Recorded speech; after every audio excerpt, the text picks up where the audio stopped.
live now. We're having a good time. We've got a lot of leaks in store today. That's the really big one we have today. There's been a lot of discussion inside council and things like that. I can tell you that much. But many of it has been behind the scenes so far. But there's going to be a lot more coming to the community from not just the marketing sub-council, but from some of the others a little bit as well. So there's a lot going on, believe me, but we don't have a whole lot to talk about in that realm. How you going, TSG? Good. Yeah, I'm excited. There's like you say, a lot of leaks. I'm happy to kind of go through them with you and have some fun. Yeah, not much to say. So this will be a relatively short one. We'll smash through them. We know you guys like it when we keep it short, more or less, but we'll also leave a little bit of time for questions and things like that as well. So if anyone's having issues with the stream, let us know, but it looks like it's all working okay. Let's jump into the first one here. Alluvials as wakes. Now, we got that Atlas as a wake thing recently, and I didn't expect them to do it to all the Alluvials so quickly. This is really exciting. I don't know if this is making it into open beta, but at this point, it's starting to feel like it might. I don't know how far along it is, but this is really cool. So we'll look at it now. Oh my god. They do a really good job of still making them look like the Alluvial when they're in that holographic state. It's really cool. I know this isn't like properly rendered out, but it looks really good so far. That's very exciting. It's a good starting point. Yeah, it's a good starting point. I'm not sure if there's going to be the final thing that we see or if it's going to be improved. I highly doubt it's going to be the thing that we see. But no, it's sick, man. It's cool. Again, going back to what we said last week with Grant talking about the wakes kind of running away, having this kind of silhouette of the wakes adds a lot more to the game, and again, it's going to make it feel a lot more fun. So, really excited. I think this is a good thing to kind of help out with. Oh, the overworld feels empty. I feel like this is a simple short-term solution for that. I don't think it's long-term, but short-term. So, what I really hope they do is they drop them into the overworld like this. Now, I don't know exactly what the plan is, but what I'm hoping and what I'm imagining is like you'll be running around and you will literally see an Axodon. Now, it might not be moving much, might just stand there, might be walking around in a little circle. And then if you get close enough, it goes into that state, then it turns into the wake, and then it flies off and you got to chase it. That would be cool because all we really need to see to make this thing feel so much more real is to see the Alluvials in the overworld, even if they're barely doing anything. It being populated with living creatures would be huge, unbelievably huge. And I'm here for it. Let's just put it that way. What's funny is I actually disagree. I think that they shouldn't have the Alluvials at the current state. I think leave them as the blurry kind of wakes, so that way you don't know what you're going into yet until you get closer, right? I think it's kind of like hunting in a way. Unless it's a massive creature, you can see it from far away, but otherwise you don't know if it's a deer, if it's an antelope, what exactly it is until you get closer to it. So I think that's going to give it a bit more of a fun kind of feel and a bit more mysterious. Otherwise, if you look from hella far and you're like, it's an Atlas, I don't care about that, you go the other way. Whereas if you need to get closer, be like, oh shit. And again, like the thing that we see could just be one of many, right? There's many Alluvials in the wake, so it's just one of them. So no, I prefer to keep it kind of low key like that. And also, Grant kind of mentioned that the Alluvials that they're working with currently in the overworld are the ones from the arena, so they're not made to be in the overworld. So I don't want people to be like, oh, this is what they're gonna look like in the overworld. Let's not open that kind of worms up. Let's again hide it, make it kind of blurry, make it kind of like opaque, and then when they actually are in the overworld, it's done properly, not a like half-assed way of doing it, which I know everyone's gonna be like, oh, is this what we were waiting for? No, just relax. I'm very excited to see what they have in store, though. I think anything to improve the wake system is welcome in my eyes, even if that's minor. I think it's a great place to continue improving on the overworld. All right, so let's have a look at the next one. Fight for ETH. Do you want to talk to us about this one a bit? Yeah. I think I first saw this on your channel, on your Twitter. To be honest, I think something like the Fight for ETH thing was brought up, and then this thing happened in Discord as well about why do we have Fight for ETH? If we're against play to earn, why Fight for ETH? Are we even able to do that? Because there was a discussion about the wagering maybe having to be taken away from the gameplay But yeah, no, it's just like I'm not gonna say too much about this. It's just I've seen this brought up a few times now, and I just want to say like the team aren't stupid. So if we haven't changed it yet, there's a reason for it. What that is, obviously, I won't be able to go into like hyper detail into it, but we're not just gonna leave something that is obviously just unapplicable to what we're building. Like that's just idiotic, especially the slogan. So yeah, whatever it is, like understand that you might not have the entire picture, but that doesn't mean that it shouldn't be there. That's kind of what I'll say on that. I don't want to add too much to that. Yeah, I think Aaron points out a good thing that the Fight for ETH sign was in the gameplay trailer. Look, regardless of what happens or what the lore stuff or whatever else reason there is, I actually really like Fight for ETH as a slogan. Just like broadly speaking, I actually really like it as a slogan. Even if there was no ETH in the game, I think I would still like to see it there. I like that Illuvium is a Web3 game, and although it's trying to cater to Web2 gamers, I still want it to own its identity as an NFT game. As gamers and other people slowly come around to NFT gaming, I want it to own that a little bit. I think Fight for ETH is a great way to do that, where we know we're on the blockchain, we're proud of it, even though we want to be better than all the other blockchain games in the ecosystem. And I think that's a perfectly fine stance to have. I get what you're saying. I personally would prefer if there was nothing to do with ETH at all, apart from us being on the ETH network. I think we'd be able to be a little bit more creative and find something that's a bit more applicable to what we are building specifically. So I get your point, but yeah, like again, if we're leaving it there, I'll just say that it's obviously going to be applicable in some fashion, and that's all I'll kind of say on that. All right, the next one we've got, if you give me 1 second, is one. No, wait, this is the wrong one. This is the wrong one. Oh shit! My bad. That one's later. No, that one's later. Okay, now. Okay, we've got the emote test. It's too late. I've switched it. We've Yeah. got the emote test here, which is absolutely cool. I think emotes are going to be a pretty big deal. I like how they're going extra with it, and they're doing proper graphics and everything like they have with everything else. TFT does a pretty good job with the emotes, but this just feels nicer. And I would like the idea of lots of. I think this is 3 stages of the same emote. I like that. Just, Keep the it's just consistency. it's. I don't think it's stages. I just think it's 3 different theory crafting. I guess like 3 different versions of it to see which one looks better. Like the kind of like hollowish one with the back, the one with the border, or just the one without the border. That I'm pretty sure they're just testing out the different variations of it. But yeah, I'm definitely a fan of. Yeah, I'm definitely a fan of the not the borderless. It seems simple. It seems cute. Like you can do a lot more with it, I think. Oh, for sure. The border is a bit much, to be honest. Yeah. But especially if you have like 5 alluvials on the board and they're all pushing it out at the same time. It's like, bro, what the hell's going on? Whereas if they're all putting out just the thing without the border, yeah. I would even like to see like like a hollow like a hollow effect on this one, and maybe there's 2 of them and one of them is hollow.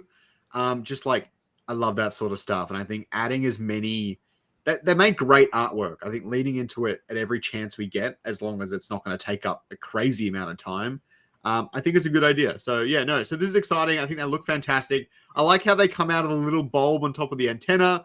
That's a really neat touch, and it doesn't feel janky. You know, it doesn't feel like tacked on.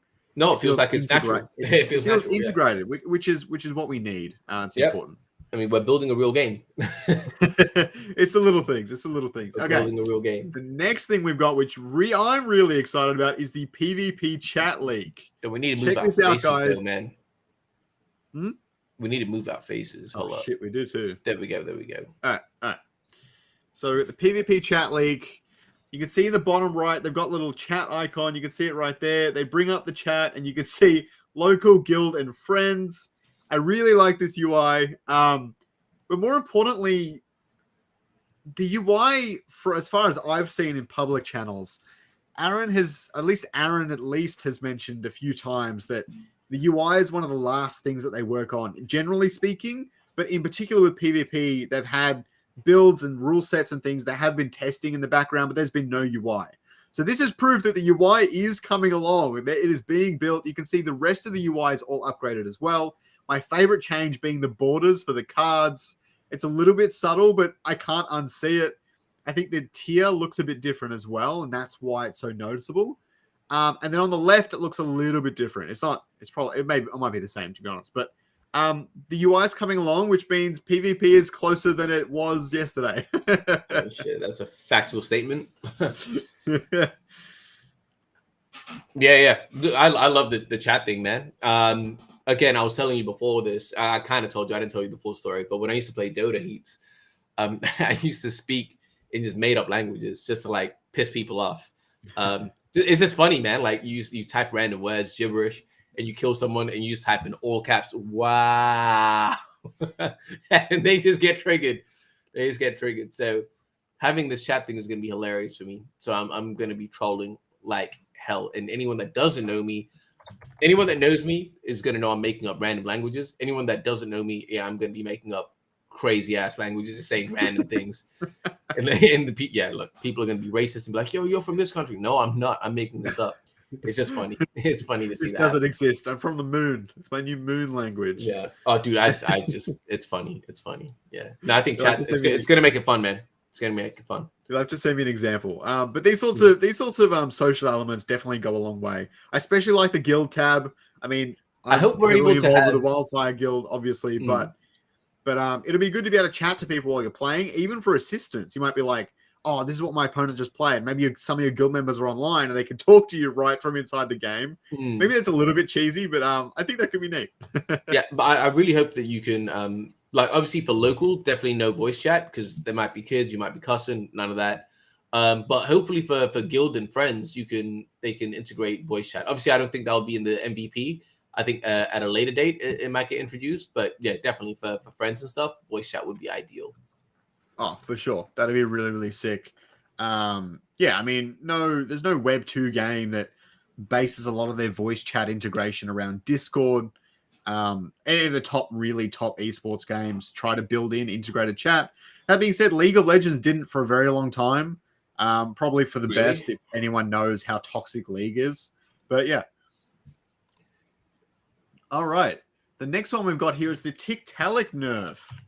Something a lot of people have been asking for a very long time. I hope this is the right one. No, it's way down. Scroll down. Way down. I don't know what happened there. There it is. Yeah. Okay, Tiktalik got balanced. I think this is really interesting for a single reason. We haven't really gotten many patches for the arena outside of, large overhauls and things like that. And I know Tiktalik people found to be a bit problematic, but I like the idea of them going in and adjusting a bunch of the stuff. And more importantly, this was all back end. You don't need to re-download Arena to be able to use these or to have these changes apply to your system. So I'm hoping we can see more rebalancing stuff like this in the future. But obviously, let the team focus on PvP. That's obviously most important to me, but I think it's cool to see. Yeah, I legitimately think it's nice to see. Truthfully, I don't care as I don't really play Arena. I don't have time to play. But I mean, yeah, cool. If it makes everyone that is playing happy, blessings. Like it's a nice little thing for them. And I hope because I know everyone was just playing Tiktalik to go as far as they can. I hope that we see a little bit more creativity in what they play now. Now that Tiktalik's not as OP, I guess I'll just say. I was putting Volante on Tiktalik every game because that just made it really easy to get to mid-20s. But the hard part was actually when your opponent would have a Tiktalik and an Adorius, and they were both just as good as each other, and you couldn't really pick which one you needed to go on to really deny your opponent. And that made it a little bit awkward because Tiktalik kind of does what Adorius does, but better, but doesn't attack you and doesn't have Spore and stuff. Spore's pretty awesome, but yeah, there's a mixture of things. But no, it's a good nerf for sure. All right, so the next one I'll move on to is the IZ update. Oh my god, I did it again. Okay. They updated Illuvium Zero to V0.2.1. They resolved a critical issue with plot loading from the server and added internal tooling for blueprint minting. Internal tooling does not mean you can mint your blueprints right now, but it means that they're getting set up for it. I don't know how far along they are. If you can say, let me know. But it sounds like they've got most of the stuff ready, but I wouldn't expect them to launch it far away from open beta anyway, so it doesn't make any sense. And yeah, they're fixing up people that lost progress, but it's good to see that it was a large minority of anyone that lost progress and things. They spent a lot of time trying to perfect Illuvium Zero before bringing it to Season 1. And from what I've seen, I've talked to a lot of people playing the game. From what I've seen, they've done a very, very good job. But I'm glad that they're fixing up the last few things now, and they've been pretty quick on it from what I saw. Yeah. Again, not really too much to add here. It's a nice little fix that they have. It's cool that we got 2 fixes like pretty much back to back for Arena and then for Alluvial for Zero. I know some people did lose their progress, so this is a nice way to get it back if they are actually able to get it back, which it sounds like they are, which is super cool because I know that shit takes time. Oh, those T1s, man, they're a killer. Yep. They will destroy you. Okay, so we got a few things left. So firstly, Throwback Thursday. This was a nice touch. Kieran posted all this ancient Illuvium art. I'd love to know what everyone in the chat thinks about blue squiz. Jesus. I hate it. Yellow was the right choice. It looks like he's on acid. It didn't work. It didn't work at all. Oh my god. Maybe it was like blue and pink. Nah, I still don't think it would have worked. Let me know what you guys think about blue squiz. What do you think of the rest of them, man? Yeah, I mean it's cool. It's just nice to see how far we've come, man. Like you look at this and then you look at again, you say like what we have emotes now. We have an in-game chat. PvP is around the corner. Like, damn, we have come a long way. And it's just I'm super proud of the team. Obviously, I've only been here for like almost a year now, so it hasn't been like a full year. But yeah, these guys have been working super hard for a very, very long time, and they've absolutely killed it. Yeah, this one's really cool because this is an Alluvial we don't have, or this is an early version of an Umbre. Yeah, it's an early version of the Umbre. Because you'll find that a lot of the Pokemon themselves that make it on the cutting room floor don't make it to the games. Sometimes they come back in later regions, so in later games. So I like the idea of us having early artwork that they call upon for for set 2 and set 3. That'd be really cool.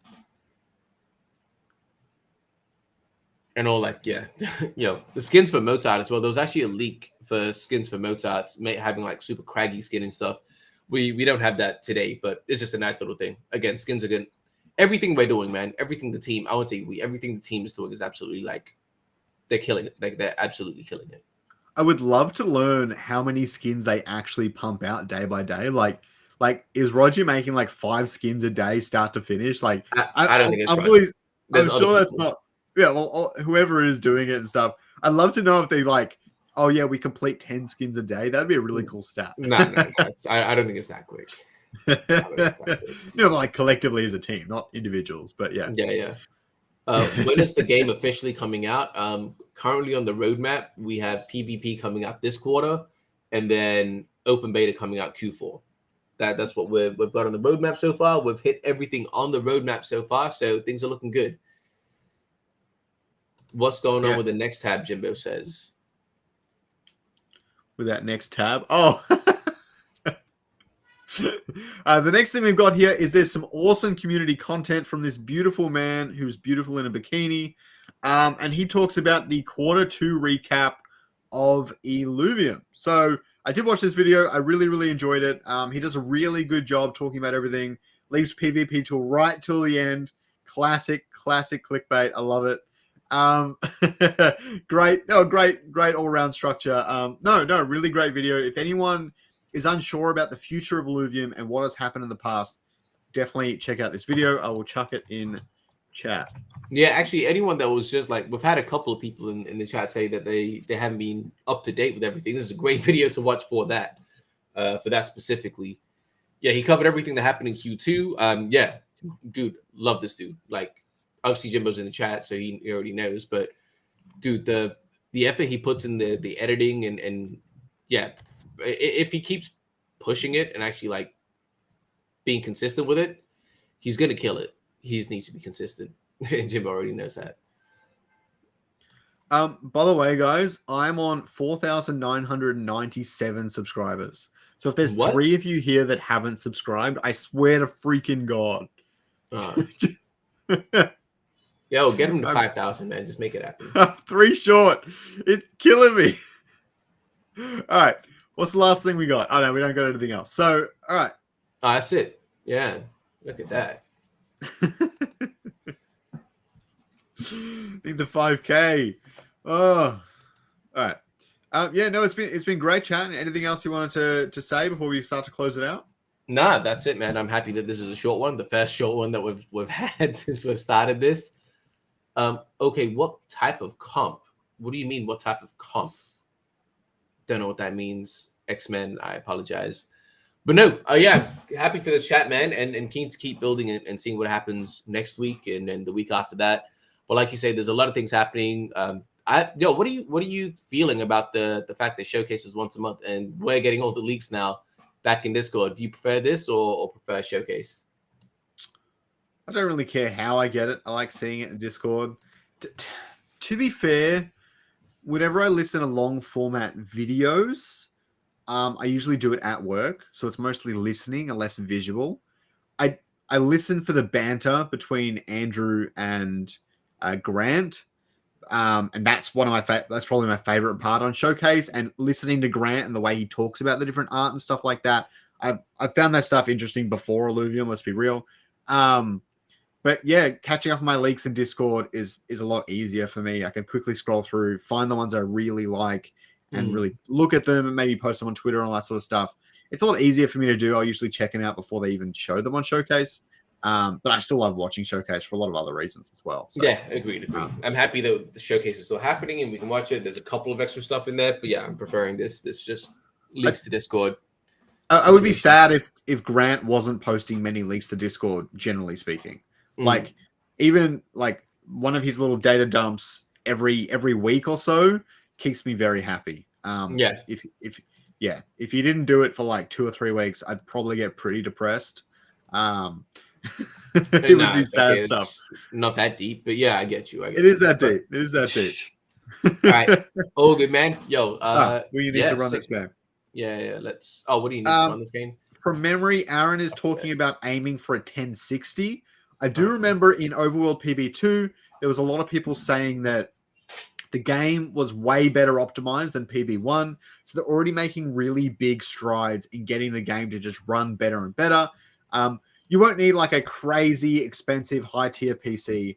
A low tier one probably won't cut it, but somewhere in the middle, you could probably, if we're talking USD, $800-900, like a pretty decent graphics card, you should be able to run Illuvium, Overworld, Arena, and everything on some of the lower graphics settings pretty comfortably, no matter what. So, yeah. Sick. All right. And Jimbo's asking, how far are you from 5K? And then we can wrap this up. I'm 3 subs away from 5K, Jimbo. All right. Have a good one, guys. We really appreciate it. Peace out, guys.